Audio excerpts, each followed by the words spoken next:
solution of LPP by solving its dual. The values of Zj minus Cj corresponding to slack, surplus, artificial variables in final simplex table of dual give the values of variables of primal and vice versa. ये primal और dual दोनों एक दूसरे की dual हैं. इन दोनों में से किसी एक को सॉल्व करके हम दोनों का सॉल्यूशन बता सकते हैं. सिंप्लेक्स मेथड से हमें सॉल्व करना पड़ेगा. जिसको सॉल्व करेंगे उसका तो सॉल्यूशन हमें मिल ही जाएगा, और उसकी फाइनल टेबल में जो नीचे लास्ट में लिखते हैं Zj माइनस Cj, उनसे करस्पॉन्डिंग हम जो है दूसरी एलपीपी जो कि उसका डुअल होगी उसके वेरिएबल्स की वैल्यू बता सकते हैं. कौन से नंबर पे हमने लिए हैं, स्लैक, सरप्लस या आर्टिफिशियल वेरिएबल. तो इस क्रम से आगे मैं एग्जाम्पल में दिखाता हूं, और बाकी कुछ कुछ एग्जाम्पल में वो अनबाउंडेड, नो फिजिबल सॉल्यूशन वगैरह जो थ्योरम बताई हैं उनका यूज होता है. वैसे ज्यादातर में ये चीज होती है, तो अच्छे से अगले एग्जाम्पल में समझने की कोशिश करें. ये एग्जाम्पल है हमारे पास में. Example 1, using the dual solve the following LPP. ये हमें मैक्सिमाइजेशन में ऑब्जेक्टिव फंक्शन की ये एलपीपी दे रखी है. इसमें 4 कंस्टेंट्स हैं, 1 2 3 4. लास्ट में तो ये नॉन नेगेटिव रिस्ट्रिक्शंस लिखे हुए हैं, और इसमें 2 वेरिएबल्स हैं x1 x2. यानी कि ये 4y2 की एक एलपीपी है. और इसके लिए कह रहे हैं यूजिंग द डुअल, डुअल को यूज करते हुए सॉल्व द फॉलोइंग एलपीपी. यानी इस एलपीपी का हमें सॉल्यूशन बताना है, पर इसको सॉल्व नहीं करेंगे, इसके डुअल का यूज करके, यानी कि डुअल को सॉल्व करके इसका सॉल्यूशन हमें बताना है. तो पहले तो हम इस एलपीपी का डुअल बनाएंगे, उसके बाद डुअल को सॉल्व करके उससे कैसे इसका सॉल्यूशन बताते हैं ये हम समझाएंगे. तो देखिए, पहले इसका डुअल बनाने के लिए हम देखें, ये मैक्सिमाइजेशन में एलपीपी है और इसके कंस्टेंट्स लेस देन और इक्वल टू, लेस देन और इक्वल टू, लेस देन और इक्वल टू. केवल एक उल्टा है ये ग्रेटर देन इक्वल टू, और ये नॉन नेगेटिव रिस्ट्रिक्शंस, दोनों ही variable greater than equal to 0. तो ये सिमेट्रिक फॉर्म में बनने में सिर्फ एक कमी है, उस कमी को हमने यहां पे दूर कर लिया. इसमें हमने -1 से मल्टीप्लाई कर लिया, तो इसकी जगह पे अब ये कंस्टेंट हो गया, इसमें ये 4 कंस्टेंट हो गए, और ये सिमेट्रिक फॉर्म में एलपीपी बन गई. तो वो अब हमें मिक्स चीज देखने की जरूरत नहीं है. सिमेट्रिक वाले मेथड से वो 4 बातें देखते हुए हम इसका डुअल बना सकते हैं. इसी तरह से और भी डुअल आप बना सकते हो सिमेट्रिक मेथड से, पर वो कहीं कहीं लेंदी हो जाता है, इसलिए वो मिक्स वाला मेथड भी आना चाहिए. चलिए, तो इसका डुअल, क्योंकि ये सिमेट्रिक बन चुकी है, तो अब इसका डुअल बनाने के लिए 4 बातें देखते हुए हम इसका डुअल लिख रहे हैं. तो डुअल बनाने के लिए 4 बातों में से पहली बात, ऑब्जेक्टिव फंक्शन मैक्सिमाइजेशन में है ये ZP, तो इसके डुअल में लिख लिया हमने मिनिमाइजेशन वाला ZD. दूसरी बात ये कि ये 3 - 2 तो यहां पे आ गए. ये 4y2 की है एलपीपी, तो इसका डुअल हो जाएगा 2y4 का. यानी कि इसमें 2 कांस्टेंट्स होंगे और 4 वेरिएबल होंगे. तो वो 4 वेरिएबल हमने अपनी तरफ से y1 y2 y3 y4 ले लिए. इन x1 x2 को छोड़ के कुछ भी ले सकते हैं अपनी तरफ से. तो पहली बात मैक्सिमाइजेशन से मिनिमाइजेशन की हुई. दूसरी बात ये कि ये 3 - 2 तो यहां पे आ गए, और ये 4 6 5 ये तो हट गया, इसकी जगह पे अब हमारा ये लिखा हुआ है 4 6 5 -1. ये यहां से ये इधर आ गए 4 6 5 -1. ये 2 काम हो गए. तीसरा काम ये कि जो कोफिशिएंट मैट्रिक्स है इसको हम ट्रांसपोज करके लिखेंगे, रो वाइज पढ़ते जाएंगे और उसे कॉलम में लिखते जाएंगे. फर्स्ट रो 1 0, ये फर्स्ट कॉलम 1 0. इसी तरह से आगे 0 1, यहां x1 का कोफिशिएंट 0 है, x2 का 1, ये खाली जगहों पे अपने आप 0 है, अंडरस्टूड. तो ये 0 1 यहां पे लिख दिया 0 1. आगे 1 1, ये 1 1. इससे आगे 0 1, ये लिख दिया हमने 0 1. ये 3 काम हो गए. और चौथा काम ये कि ये सिमेट्रिक में है, मैक्सिमाइजेशन में सारे कंस्टेंट लेस देन और इक्वल टू, तो इसके डुअल में मिनिमाइजेशन में सारे कंस्टेंट्स ग्रेटर देन और इक्वल टू, और लास्ट में लिख लेंगे हम ऑल वेरिएबल्स ग्रेटर देन और इक्वल टू 0. तो इस तरह से इस एलपीपी का ये हमें डुअल मिल चुका है. अब हमें इस डुअल को सिंप्लेक्स मेथड से सॉल्व करना है. इसके लिए पहला स्टेप, हम इसे स्टैंडर्ड फॉर्म में बनाना चाहेंगे. तो इसके लिए 4 बातें होती हैं. पहली बात, objective function should be of maximization. तो इसके लिए हमने ले लिया let z dash equal to -ZD, जो कि इसका नेगेटिव हो जाएगा और वो मैक्सिमाइजेशन में हो जाएगा. दूसरी बात ये कि इधर कोई नेगेटिव नहीं होना चाहिए, तो ये तो ठीक है, ये नेगेटिव है तो इसमें -1 से मल्टीप्लाई करके इसको मैंने यहां पे लिख लिया। अब इसकी जगह पे हम इसको देखेंगे। तीसरी बात ये कि इनको हम इक्वल करेंगे, दोनों कांस्टेंट्स को।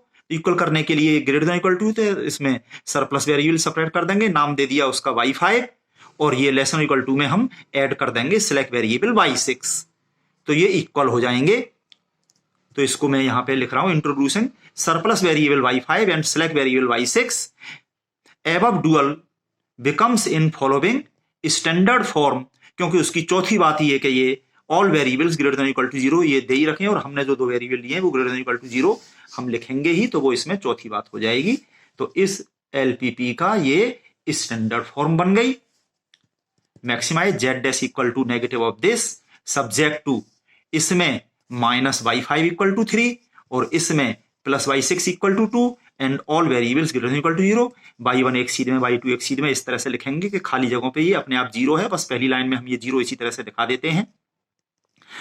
अब हम इसमें देखें एक तरफ से, भाई ये दो इक्वेशन हैं, तो दो यूनिट वेक्टर 1 0 और 0 1 जो हमें मिलने चाहिए बेस के लिए, तो हम एक तरफ से देखें, ये 1 0 तो हमें स्टार्टिंग में ही मिल गया, y1 का कोएफिशिएंट यहाँ पे 1 है, यहाँ पे 0 है, तो हमने y1 लिख दिया। दूसरा 0 1 देखें अब हम, ये तो 0 -1 है, ये 1 -1 है, ये 0 1 मिल गया, तो ये y4 लिख दिया।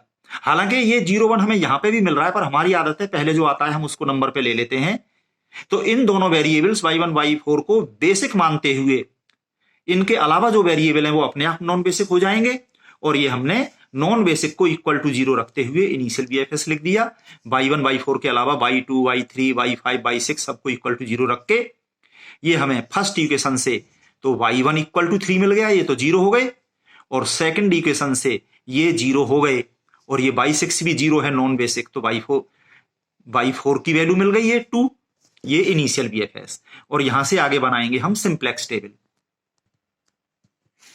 तो ये सिंप्लेक्स टेबल का हम फ्रेम बना लेंगे, उसमें देखें ये सीजे की वैल्यू -4 -6 -5 1 0 0 ये हमने यहां पे लिख लिए, और ये 6 वेरिएबल्स हैं, उनके करस्पॉन्डिंग 6 वेक्टर y1 से लेकर y6 तक लिख लिए, और ये फर्स्ट इक्वेशन 1 0 1 0 -1 0 इक्वल टू 3 ये लिख लिया, 1 0 1 0 -1 0 इक्वल टू 3। इसी तरह से दूसरा इक्वेशन ये कोएफिशिएंट ये 0 y1 -1 y2 -1 y3 plus 1 y4 plus 0 y5 plus 1 y6 equal to 2 ये लिख लिया। और बेस में जो यूनिट वेक्टर हैं 1 0 और 0 1 उनके 1 एलिमेंट देखें हम, ऐसा 1 इस फर्स्ट रो में ये रहा बेस वाले यूनिट वेक्टर का 1, इसकी सीध में ऊपर y1 -4, इसकी सीध में इधर y1 -4। बेस वाले यूनिट वेक्टर का 1 सेकंड रो में ये है, हालांकि ये यूनिट वेक्टर जो 0 1 है ये यहां पे भी है, पर हमने बेस में इसको लिया है इसलिए इसको देखेंगे। हम बेस में इसको लेते तो इसको देखते, ये नॉन बेसिक हो जाता। अब हमारा ये बेसिक है और ये नॉन बेसिक है, तो बेस वाले यूनिट वेक्टर का जो 1 है इस सेकंड रो में, इसकी सीध में ऊपर है y4 1, तो इसकी सीध में इधर y4 1, और ये करस्पॉन्डिंग वैल्यू y1 के करस्पॉन्डिंग स्मॉल y1 की वैल्यू है, y4 करस्पॉन्डिंग स्मॉल y4 की वैल्यू है, और इनके अलावा नॉन बेसिक वेरिएबल है वो अपने आप 0 होते हैं। फिर ये z डैश जो है हमारा this into this plus this into this, ये -10 आ गया, और zj माइनस cj की वैल्यू हम फॉर्मूला एग्जामिनर को दिखाने के लिए लिख दें, पर यहां पे अब डायरेक्ट करना आ जाना चाहिए। इनका मल्टीप्लीकेशन हमने इनमें किया माइनस ये ऊपर वाले, तो बेस में जो यूनिट वेक्टर उनको नीचे तो हर हाल में ये 0 ही आएगा, कई बार कर चुके हो। आगे देखिए -4 इंटू 0 प्लस 1 इंटू -1, ये -1 हो गया, माइनस माइनस प्लस 6, इसको माइनस करेंगे, माइनस माइनस प्लस 6, ये 5 आ गया। इनका मल्टीप्लीकेशन इनमें किया, माइनस ये किया, ये 0 आ गया। इनका मल्टीप्लीकेशन इनमें किया, माइनस ये 0, ये बेस वाला है तो 0 आएगा ही, और इनका मल्टीप्लीकेशन इनमें किया, माइनस ये वाला 0, तो ये आ गया। इसी तरह से इसमें करने पे ये आ गया। देखिए इस यूनिट वेक्टर के नीचे 1 नहीं है, 1 हो भी सकता था और ना भी हो, क्योंकि ये भले ही यूनिट वेक्टर है पर ये हमने बेस में नहीं लिया। ठीक है, तो अब हम इसमें देख रहे हैं कि इनमें कोई भी नेगेटिव नहीं है, all zj minus cj greater than equal to 0, तो यही ऑप्टिमल सॉल्यूशन हो गया ये हमारी फर्स्ट टेबल में ही, ये जो इनिशियल बीएफएस है यही ऑप्टिमल है, अब इसमें हम आगे नहीं करेंगे। तो इसका सॉल्यूशन तो ये ऊपर ही लिखा हुआ है, यही सॉल्यूशन है इसका ड्यूअल का। हालांकि इस ड्यूअल का सॉल्यूशन हमें पूछते तो हम बताते, पर पूछा नहीं है। इसकी हेल्प से हम प्राइमल का सॉल्यूशन देखेंगे, वो मैं अभी आपको बता रहा हूं। एक बात यहां पे मैं लगे हाथों बता दूं, देखो ये नॉन बेसिक जो है इसके भी नीचे जीरो आ सकता है, जीरो आए या नहीं आए। और ये जीरो का मतलब ये है कि ये मल्टीपल ऑप्टिमा का केस है, और भी केस जैसा कि हमें दिख ही रहे हैं इसके हो सकते हैं, पर हमने ये वाला कर लिया। अब इस फाइनल टेबल से हम गिवन एलपीपी का ऑप्टिमल सॉल्यूशन कैसे देखेंगे। भाई गिवन एलपीपी और उसका ये डुअल दोनों ही एक दूसरे के डुअल हैं, तो एक के सॉल्यूशन से उसकी फाइनल टेबल से कैसे देखते हैं दूसरे का सॉल्यूशन। ध्यान से देखिए कि ये जो जेड माइनस सीजे की ये वैल्यूज हैं, इन वैल्यूज में हम देखेंगे उस नंबर की वैल्यूज जिस नंबर के हमने सिलेक्ट सरप्लस वेरिएबल लिए स्टैंडर्ड फॉर्म बनाने के लिए। इसको ये जो एलपीपी हमने सॉल्व की है, इसको सिंप्लेक्स से सॉल्व करने के लिए जो स्टैंडर्ड फॉर्म हमने बनाई है, उसमें किस नंबर के हमने सिलेक्ट सरप्लस वेरिएबल लिए हैं। तो इसमें पहले कंस्ट्रेंट में हमने इक्वल करने के लिए पांचवें नंबर का वेरिएबल लगाया बाई 5। तो ये पांचवें नंबर पे ये 1 2 3 4 5 ये, या फिर बाई 5 के नीचे देख लो जी, सीधा ये पांचवें नंबर का जेड जे माइनस सीजे की वैल्यू पांचवें नंबर की ये वैल्यू। और दूसरे कंस्टेंट में लगाया है हमने छठवें नंबर का वेरिएबल, तो ये छठवें नंबर का जेड जे माइनस सीजे। इनसे मिलेगी हमें गिवन एलपीपी के ऑप्टिमल सॉल्यूशन के करस्पॉन्डिंग वेरिएबल्स की वैल्यू। गिवन एलपीपी के पहले वेरिएबल x1 का रिलेशन ड्यूअल के पहले कंस्ट्रेंट से, जिसको इक्वल करने के लिए लगाया हमने पांचवें नंबर का वेरिएबल। तो x1 की वैल्यू x1 बराबर हो गया z5 माइनस c5 बराबर 4। इसी तरह से गिवन एलपीपी के दूसरे वेरिएबल x2 की वैल्यू करस्पॉन्डिंग है ड्यूअल के दूसरे कंस्टेंट से, जिसको इक्वल करने के लिए लगाया है हमने सिक्स्थ नंबर का वेरिएबल। तो ये x2 बराबर z6 minus c6 equal to 1। ये लिख दिया है हमने फ्रॉम ऑप्टिमम टेबल यानी final simplex table of dual the optimal solution of primal can be read as x1 equal to z5 minus c5 equal to 4 जो table से अभी हमने दिखाया, और x2 equal to z6 minus c6 equal to 1 with maximum value of z p equal to minimum value of z d. ये भी एक theorem में था, इक्वल टू जो हमने लिया उसमें सॉल्व करने के लिए नेगेटिव साइन हमने लगाया था, और इसमें जो -10 आ रहा है टेबल में देख लेना, तो ये माइनस माइनस प्लस 10 हो गया। ये इस तरह से ये वैल्यू बराबर होती है। Hence optimal solution of given LPP is x1 और x2 की वैल्यू यहां पे हमने लिख दी with maximum value of z p given objective function की 10 है। ये x1 x2 की वैल्यू हम उसमें रख के वैसे भी देख सकते हैं चेक करके कि ये इतना ही आएगा। तो इसी तरह से हम और एलपीपी सॉल्व कर सकते हैं। तो ये अगला एग्जाम्पल मैंने लिखा है, उसको अभी मैं समझाऊंगा। यहाँ पे पहले मैं एक बात का थोड़ा सा ध्यान दिलाना चाहता हूं कि इस डुअल का यूज कितना अच्छे से इस एग्जाम्पल में शो हुआ है कि जो एलपीपी हमें दे रखी थी उसको अगर हम सिंप्लेक्स मेथड से सॉल्व करते, 4 कंस्ट्रेंट, इनमें फिर 4 जो है select surplus variable, 3 select variable, एक सरप्लस वेरिएबल आता, और फिर एक आर्टिकल भी लेना पड़ता, कितने सारे वेरिएबल हो जाते, बड़ी लेंदी हो जाती। जबकि इसके डुअल की हेल्प से बड़ी जल्दी हमें इसका सॉल्यूशन मिल गया। हालांकि प्राइमल और डुअल दोनों ही एक दूसरे का डुअल हैं, कभी इस तरह की जरूरत पड़े तो हम उसको ध्यान से ऐसा देख सकते हैं जिसमें नंबर ऑफ कंस्टेंट्स कम हो, वो जल्दी सॉल्व होने की उम्मीद रहती है। तो ये इसका बड़ा अच्छा यूज है। अगले एग्जाम्पल में कहा है apply the simplex method to solve the following LPP. ये जो एलपीपी हमें दे रखी है इसी को सिंप्लेक्स मेथड से सॉल्व करवा रहे हैं। और also read the solution to the dual of above problem from the final table. भाई इसका जो हम डुअल बनाएंगे वो और ये दोनों ही एक दूसरे की डुअल हैं, तो इसको सॉल्व करवा रहे हैं और इसके सॉल्यूशन की हेल्प से इसका ड्यूअल का सॉल्यूशन पूछ रहे हैं। तो इसमें इस एलपीपी को सिंप्लेक्स मेथड से सॉल्व करने के लिए इसमें 2 सिलेक्ट वेरिएबल लगा के इसकी स्टैंडर्ड फॉर्म लिखी, इनिशियल बीएफएस निकाला, सिंप्लेक्स टेबल बनाई, सिंप्लेक्स मेथड से इसको पूरा सॉल्व किया, तो ये 3 टेबल में जाके सॉल्व हुआ। तो इसकी third and final simplex table ये यहां पे हमने डायरेक्ट लिखी हुई है, इसको सॉल्व करोगे तो 3 टेबल बनेंगी। तो ये लास्ट टेबल उसकी ये है, all z j minus c j greater than equal to 0। तो इस एलपीपी का तो सॉल्यूशन जैसे लिखते हैं वैसे लिख ही दिया, आंसर हो गया। अब हमने इस गिवन एलपीपी का ये ड्यूअल बनाया और इस ड्यूअल का ऑप्टिमल सॉल्यूशन हम इसकी हेल्प से देखेंगे। इसके जो 2 वेरिएबल हैं y1 y2, इनकी वैल्यू हम देखें कि भाई इसका ड्यूअल ये है गिवन एलपीपी, तो इसके पहले वेरिएबल y1 का रिलेशन इसके पहले कांस्टेंट से, जिसको हमने इक्वल करने के लिए लगाया है 4th नंबर का वेरिएबल। 3 वेरिएबल तो दे रखे थे और 4th 5th वेरिएबल हमने लिए हैं, उनके करस्पॉन्डिंग ये रहे जेड जे माइनस सी जे। तो y1 की वैल्यू तो हमें यहां से मिल गई और y2 की वैल्यू हमें यहां से मिल गई, जैसा कि हमने ऊपर दिखाया था।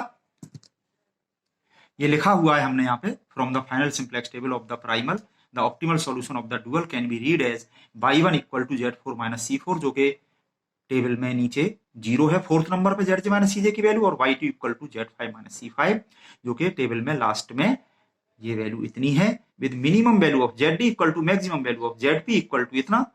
ये टेबल में ये हमें यहाँ पे दिखाई दे रही है, और ये जेड जे माइनस सी जे की लास्ट ये 2 वैल्यूज ये हो गई इसके ड्यूअल y1 y2 की वैल्यूज। इस तरह से इसका हो गया। इसी तरह से हम और सवाल कर सकते हैं। Apply the principle of duality, next example 3 में देखिए, to apply the principle of duality to solve the following LPP. ये एलपीपी हमें दे रखी है और इसके ड्यूअल की हेल्प से इसका सॉल्यूशन जैसे हमने एग्जांपल में किया था उसी तरह से करने के लिए इसको हमने सिमेट्रिक फॉर्म में बनाया, इसका ड्यूअल लिखा और इस ड्यूअल को हमने सिंप्लेक्स मेथड से सॉल्व करने के लिए देखा कि इसमें स्टैंडर्ड फॉर्म बनाई, इसमें आर्टिफिशियल वेरिएबल भी आए, तो इसको 2 फेज सिंप्लेक्स मेथड से या बिग एम मेथड से करना पड़ेगा। यहाँ पे बिग एम मेथड ज्यादा सूटेबल है, तो इससे इसको ये हमने कर लिया पूरा। यहां पे कोई नेगेटिव नहीं है जेड जे माइनस सी जे, ये इसकी ये जो टेबल है तो ये हमें यहीं पे स्टॉप करना पड़ेगा। पर आर्टिफिशियल वेरिएबल यहां पे प्रेजेंट है, अभी गए नहीं है। y6 के करस्पॉन्डिंग स्मॉल y6 की वैल्यू ये यहां पर ये रही 3 आर्टिफिशियल की, और ये आर्टिफिशियल y7 की वैल्यू भी ये 0 हुई नहीं। सिस्टम में एरर मौजूद है और आगे कर नहीं सकते, यहां पे नेगेटिव नहीं है। तो ये पहचान होती है नो फीजिबल सॉल्यूशन की। इसका नो फीजिबल सॉल्यूशन है, तो इसका जो ड्यूअल है, प्राइमल और ड्यूअल दोनों एक दूसरे के ड्यूअल हैं, इसका जो ड्यूअल है गिवन एलपीपी उसका हो गया अनबाउंडेड सॉल्यूशन। दोनों में से एक का नो फीजिबल सॉल्यूशन तो दूसरे का हो गया अनबाउंडेड सॉल्यूशन। ये अगला एग्जांपल जो मैंने यहां पे लिखा हुआ था उसमें जो मैंने ये चेंज किए हुए हैं, ये आरटीयू एग्जाम 2018 में जो क्वेश्चन आया था उसके हिसाब से ये डिजिट चेंज कर दी हैं। Minimize z equal to 20x1 plus 10x2 subject to the constants x1 plus x2 greater than equal to 10, 3x1 plus 2x2 greater than equal to 24 and x1 x2 greater than equal to 0। इसके लिए कह रहे हैं use duality to solve the following LPP. तो इसको solve कर सकते हैं। इसी तरह से और सवाल करें और अपनी प्रॉब्लम पूछें।